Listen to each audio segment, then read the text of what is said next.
When you think of video games, you probably imagine PlayStation, Xbox, or Nintendo classics.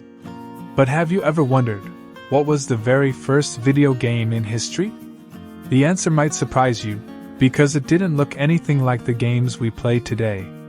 The very first recognized video game dates back to the 1950s. In 1958, a physicist named William Higinbotham created a simple game called Tennis for Two. It was played on an oscilloscope, a type of electronic display normally used in laboratories. The game showed a small dot bouncing back and forth, representing a tennis ball.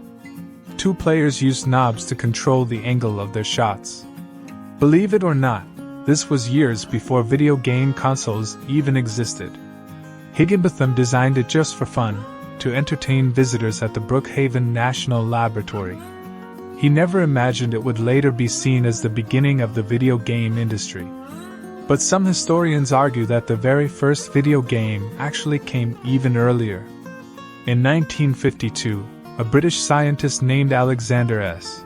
Douglas created OXO, also known as tic-tac-toe, as part of his research at the University of Cambridge. It was played on one of the first computers, the EDSAC. Both Tennis for Two and OXO were incredibly simple compared to modern games, but they set the foundation for everything that came after. Then, in the 1970s, arcade hits like Pong and Space Invaders exploded in popularity, turning video games into a global phenomenon.